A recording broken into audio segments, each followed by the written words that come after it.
कराची भेजते। सर इस आर्गुमेंट की कोई टके की वैल्यू पाकिस्तान में इसलिए नहीं है कि पाकिस्तान के सारे फॉरेन स्ट्रेटेजिक मामलात फौज संभालती है। अब मैं अगर आपको मिसालें देना शुरू करूं कि जहां जहां इन्होंने बिगाड़ पैदा किया 3 साल में, वो बाजवा साहब डायरेक्टली जा जाके वहां किस तरह उन्होंने ठीक किया, तो ये तो सवाल ही, ये तो लोगों को मिसलीड करने वाली बात है। तो असल वजह कुछ और है। जनरल साहब, मैं दोबारा आपके पास आके पूछूंगा, और आपने मेरे एक और सवाल का जवाब नहीं दिया कि नवाज शरीफ और गिलानी साहब ने ये किया होता ना अगर, तो उनके साथ जो हाल होना था या मीडिया पे भी और वैसे भी, इनके साथ कोई खास लाड है प्राइम मिनिस्टर के साथ? ज्यादा मेहरबानी आप। जनरल साहब, बड़ा राइट मौका इस आने का। मुझे तो आपसे बड़ा शिकवा है, आपसे मुराद पूरे इंस्टीट्यूशन से भी शिकवा है कि ये लाड प्यार है, ये क्या है, ये इंसाफ तो नहीं है। जिस तरह ये हमारी भी फौज है और हमने इस फौज को पहले भी बड़ा डिफेंड किया। अगर नवाज शरीफ साहब कोई बात किया करते थे डॉन लीक्स वगैरह, तो हम यहाँ मीडिया पे शोज किया करते थे। अगर यूसुफ रजा गिलानी साहब, वो जो मेमो स्कैंडल हुआ, पूरे मीडिया ने किस तरह साथ दिया फौज के साथ खड़े होके, कोई कौम के साथ। यहां पे तो तमाशा लगा हुआ है, एक सर्कस लगा दिया है प्राइम मिनिस्टर साहब ने, और कोई उनको बोलने वाली लाड प्यार है। अगर लाड प्यार भी है तो नाइंसाफी है, नाइंसाफी और नाइंसाफी है, कि कोई कुछ कहने वाला नहीं है। जो हम रियासत मदीना की बात कर रहे थे, मैं समझता हूं कि हमारा कसूर है, सब गलतियां हमारी हैं, हुक्मरानों की नहीं है। हम बेवकूफ तरीन लोग हैं। हम बाद में फिर इस पे बहस मुबासा करते हैं, पहले यकीन करते हैं। हम इतने जाहिल हैं कि हमने रोटी कपड़ा और मकान को पहले एनालाइज न किया कि यह नहीं हो सकता। फिर हमें किसी ने कहा कि हम आपको एशियन टाइगर बना देंगे, हमने देखा वो भी नहीं हो सकता, लेकिन फिर यकीन कर लिया। फिर किसी ने कहा जी कर्ज उतारो, मुल्क सवारो, हम करके देंगे, हम खामड़ थे, हमने फिर यकीन कर लिया और फिर हम तबसरे करते रहे। और अब किसी ने कहा कि हम रियासत मदीना बनाएंगे, फिर हमने यकीन कर। हम हैं क्या चीज? खोपड़ी हमारे पास नहीं है, अकल हमारे पास नहीं कि हम पहले दिन ही मुंह पे मारे इनके कि क्या बातें कर रहे हो भाई, किधर से आए हो तुम, और क्या हमें समझाने की कोशिश कर रहे हो। सही। सो मैं समझता हूं कि आज हमें अपने अंदर झांकना चाहिए। कब तक हम खोते बनते रहेंगे इन लोगों के हाथों? सो ये अपने लिए सोच में छोड़े जा रहा हूं कि हम बहस न किया करें, बल्कि पहले दिन ही मुंह पे मारा करें इनके कि आप जो बात कर रहे हैं। ये बड़ा अच्छा एंगल है सर जो आपने दिया है। बिल्कुल, हमारे साथ मजाक न करें आप। हम जानते हैं आप क्या चीज हैं, हमें पता है आप लोगों के अंदर क्या है और बाहर क्या है। हमें यह भी पता है कि आपके दाएं बाएं कौन लोग बैठे हुए हैं, वो आपको क्या बताएंगे। तो मेरा ख्याल है कि सारी बहस वहां पे आके खत्म हो जाती है अगर आप पहले दिन ही इनको इन्हीं के नुक्ते के ऊपर पकड़ के तो इनको खोल के रखते। ठीक। अब बात आ जाती है दूसरी, आपने जो कही बात यह है कि हर किसी की कोशिश रही है कि वो आर्मी को दबा ले, अपने अंगूठे के नीचे कर ले। आर्मी की कोशिश रही है, रेजिस्ट करते रहे कि ये कहीं इसमें इतनी इनग्रेस ना हो जाए कि ये पंजाब पुलिस बन जाए।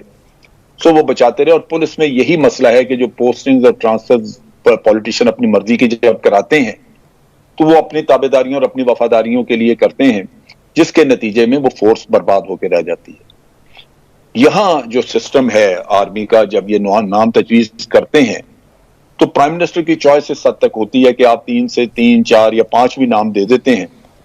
उसका एक क्राइटेरिया है।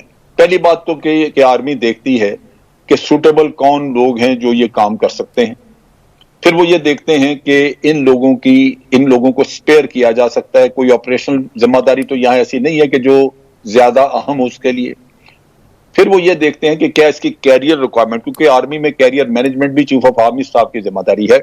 कल एक आदमी प्रमोशन के लिए अवेलेबल ना हो सिर्फ इसलिए कि चीफ ऑफ आर्मी स्टाफ ने उसको किसी ऐसी जगह लगा दिया जहां वो कंडीशंस पूरी नहीं करता, तो वो जाके कह सकता है कि जी मेरे साथ क्या इंसाफ किया आपने। आज मैं प्रमोशन के लिए नंबर 1 होता या 2 होता या 3 होता, कंसिडर तो होता ना, लेकिन आपने मुझे कैरियर में ये चीज एक कमी छोड़ दी, मुझे आपने प्लेस दिया फलां जगह। सही। तीसरा एस्पेक्ट है वो, चौथा एस्पेक्ट वो ये है कि ISI में रहते हुए बाज़ लोग कंट्रोवर्शियल हो जाते हैं पॉलिटिकली, उनको भी सीन से हटाना जरूरी हो जाता है।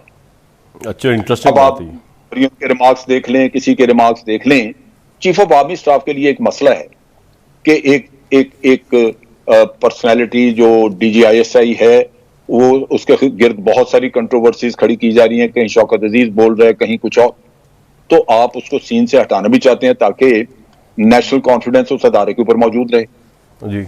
अब रीजंस ये हों, और अगर कोई पॉलिटिकली आदमी सोचे कि नहीं मैंने अपनी नहीं, लेकिन इमरान खान साहब क्या चाहते हैं सर, जो समझ नहीं आ रहा किसी को भी, हमें समझाएं तो सही। एक सेकंड, जी सर। मैंने जो सुना है, वो कहने को तो कहते हैं ना कि जी प्रोसीजर मिस्टेक ये वो, सुना ये है कि वो रखना चाहते हैं, फैज हमीद को कंटिन्यू करना चाहते हैं। क्यों? जबकि GH2 ने उसकी पोस्टिंग बड़े नहीं सर, लेकिन मुझे एक बात बताइए जनरल साहब, मेरा आपसे पूछ रहा है और किसी से नहीं, वो फैज हमीद साहब को रखना चाहते हैं, आर्मी चीफ ने ट्रांसफर का ऑर्डर जारी कर दिया है, army chief is in a best position to know कि किसको कहां पे लगाना है। सवाल यह कि इमरान खान क्यों रखना चाहते हैं? ऐसा क्या काम है जो वो चाहते हैं, जो दूसरे DGI भी तो प्रोफेशनली वही करेंगे ना जो प्रोफेशनली ये कर रहे हैं। फैज साहब, मैं एक चीज आपको बताऊं, ये हो नहीं सकता कि आर्मी चीफ ने इनको वर्बल उनसे डिस्कशन और अप्रूवल के बगैर ये पोस्टिंग ऑर्डर निकाला। ये नहीं हो सकता, मैं ये मानने को तैयार नहीं कि वर्बल। नहीं सर, जनरल साहब मेरे सवाल मुख्तलिफ है, आपके जवाब थोड़े मुख्तलिफ आ रहे हैं। मेरा पहला सवाल आपसे ये सर, बड़ा टू द पॉइंट, कि प्राइम मिनिस्टर इमरान खान क्या चाहते हैं जनरल फैज साहब से करवाना, जो दूसरे, मैं समझता हूं जनरल फैज भी बड़े प्रोफेशनल DGI है और प्रोफेशनली काम किया है, मेरा ये कहना है दूसरे DGI भी उसी तरह प्रोफेशनली काम करेंगे, तो उनकी सुई क्यों अटकी है प्राइम मिनिस्टर की? वो आपका तजिया चाहिए मुझे उसके ऊपर सर। देखिए, बदाहर जो हमें कहा गया है या मैंने सुना है वो यही है कि वो चाहते हैं कि अफगान पॉलिसी की कंटिन्यूएशन के लिए इस आदमी की यहां जरूरत है। जबकि मैं आपको यही बताने लगा था कि ये चीफ ऑफ आर्मी स्टाफ ने इनकी पोस्टिंग करते हुए इस एस्पेक्ट को पूरी तरह कवर किया है। वैसे तो पोस्टिंग करने को हो सकता था कि इनको मुझे बात नहीं करने दी। जी सर, जी सर। तो मैं नवाज शरीफ वाली बात आपको बताऊंगा सारी। सर जब नवाज शरीफ साहब ने बदलना था तो उन्होंने 3 आदमियों का पैनल तैयार किया गया, जनरल मुशर्रफ ने तैयार किया। उन्होंने टेलीफोन करके कहा कि नहीं, पैनल रखे अपने पास, मुझे चाहिए जियाउद्दीन भट्ट। तो आर्मी ने कहा जी ठीक है, ले लें, अवेलेबल है। लेकिन उसका नतीजा क्या हुआ कि सर मेरा सवाल ये नहीं जनरल साहब, आई एम सॉरी, मैं बसत एहतराम कह रहा हूं, मेरा सवाल ये नहीं, मैं ये कह रहा था आपको, अगर ये सब कुछ नवाज शरीफ ने किया होता, इस तरह पोस्टिंग के साथ डिले टैक्टिक्स, पूरी पोस्टिंग को लटका के आर्मी के डिसिप्लिन में इंटरफेयर करके तमाशा लगाया होता, तो फिर उनका हाल क्या होता? मैं दोबारा आता हूं आपके पास, जरा बाकी पैनल से ले लूं मैं। वहां सरेंडर कर दिया चीफ ऑफ आर्मी स्टाफ ने, और क्या करता? वज़ीर अब्बास साहब, 2 सवाल आते हैं। ये इस मामले में इतना प्राइम मिनिस्टर ने डिले क्यों किया और अभी उस पर क्यों अड़े रहे? और दूसरा ये कि अगर दूसरों ने किया होता तो फिर क्या होता उनके साथ, और इनके साथ ऐसा क्यों कुछ नहीं हुआ? मेरे ख्याल में ये बेसिक स्ट्रक्चर प्रॉब्लम है। क्यों एक ओहदा इतना अहम है कि वो पूरे सिस्टम को हिला के रख देता है? यानी वज़ीर आज़म का इंतखाब इतना अहम नहीं होता जितना DGI की तकर्री होती है। क्या वजह है? इस पर कभी गौर करने की ज़रूरत है, वरना तो और भी तो जनरल्स और भी तो पोस्टिंग्स हुई हैं। ये एक ख़ास पोस्टिंग हमेशा एक वजह तनाज़ा क्यों बनती है? इसका एक बैकग्राउंड है और उस बैकग्राउंड को, उस परसेप्शन को दूर करने की ज़रूरत है। ये फ़ौज को भी दूर करने की ज़रूरत है, ये पॉलिटिकल लीडरशिप को भी दूर करने की ज़रूरत है। एक ऐसा ओहदा होता है जिसकी तकर्रुर बढ़ना क्या है, यानी अगर प्राइम मिनिस्टर की सवाबदीदी इख्तियार है, तो मुझे ये भी डिबेटेबल बात है कि अगर एक प्राइम मिनिस्टर को ये पता ही नहीं है इसका, और सिर्फ इमरान खान नहीं, जितने भी वज़ीर आज़म ले लें, कहा यह जाता है कि ये मिनिस्ट्री ऑफ ये प्राइम मिनिस्टर के अंडर होती है, लेकिन प्राइम मिनिस्टर को उसके स्ट्रक्चर का उस तरीके से ब्रीफ नहीं होते कभी भी। ये हमेशा आर्मी के ही लेफ्टिनेंट जनरल्स होते हैं, पहले मेरे ब्रिगेडियर थे, फिर मेजर जनरल हुए, अब लेफ्टिनेंट जनरल्स होते हैं। लेकिन असल इशू क्या है? असल इशू इसका पॉलिटिकल कैरेक्टर है, और वो पॉलिटिकल कैरेक्टर की वजह से एक ओहदा इतना अहमियत इख्तियार कर गया है।